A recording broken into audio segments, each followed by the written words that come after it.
Assalamualaikum warahmatullahi wabarakatuh. Perkenalkan, nama saya Afwan Hakim.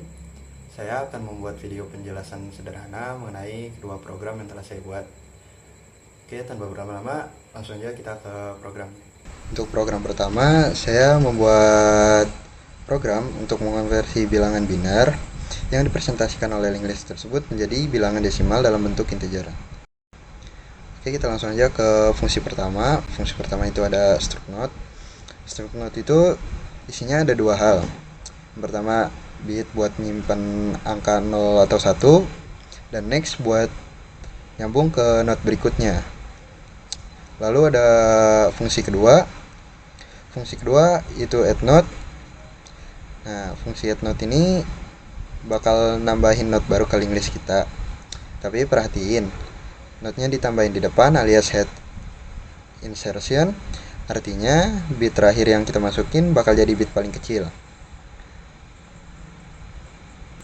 Oke, di fungsi ketiga ini ada convert to decimal.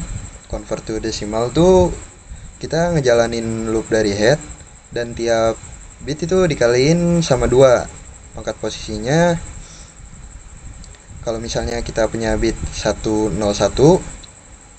itu dihitungnya 1 kali 2 pangkat 0 ditambah 0 kali 2 pangkat 1 tambah lagi 1 kali 2 pangkat 2. Hasilnya otomatis jadi desimal gitu. Lalu fungsi selanjutnya itu ada print list. Nah, print list itu fungsinya cuma ini sih, cuma buat nampilin link list kita dari head sampai akhir. Jadi kita bisa lihat binernya dulu sebelum dikonversi menjadi desimal.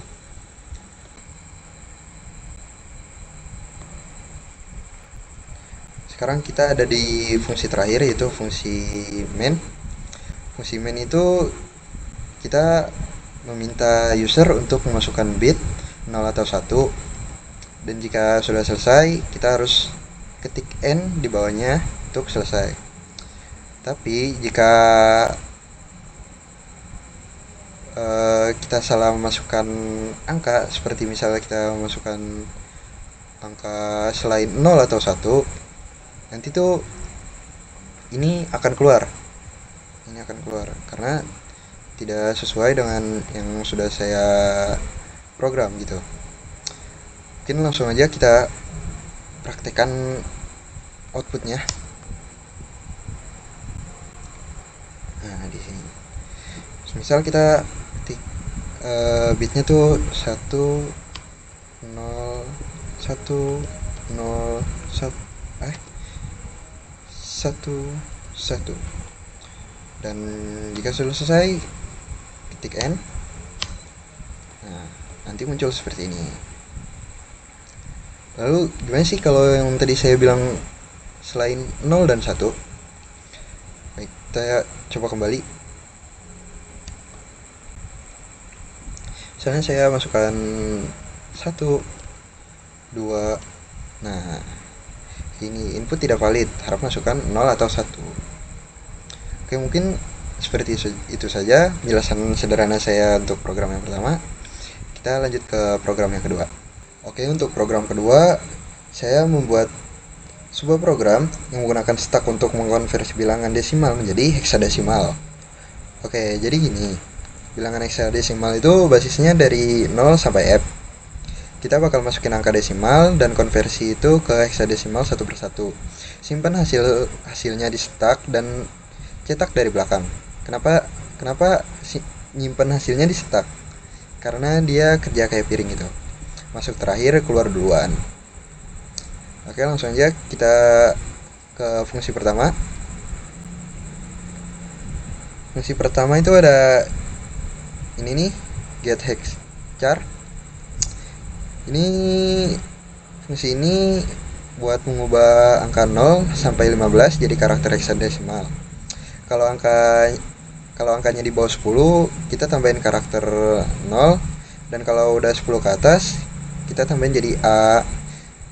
Jadi hasilnya A, B sampai ke F gitu. Dan selanjutnya ini ada fungsi main. Fungsi main ini kita kayak gimana ya, gini. Pertama tuh kita ambil input dari user berupa bilangan desimal, lalu kita bikin stack buat nyimpen hasil konversinya. Ini lalu jika nih jika jika inputnya 0, ya udah langsung cetak 0 karena nggak usah yang lain lagi, ya karena 0 0. Oke, selanjutnya kita ke while loop. While loop ini gimana ya, jadi tuh selama nilai desimal masih lebih dari 0, kita ambil sisa bagi nilai 16 nya, konversi ke karakter heksadesimal dan push ke step.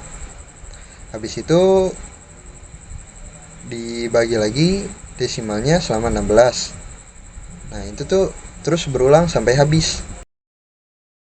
Print si stacknya satu persatu gitu dari atas. Jadi hasil heksadesimalnya bakalan keluar. Oke, kita langsung aja demokan outputnya. Misalnya saya masukin bilangan desimalnya 144. Nah, bilangan heksadesimalnya 90. Sekian mungkin cukup video penjelasan sederhananya dari saya. Assalamualaikum warahmatullahi wabarakatuh.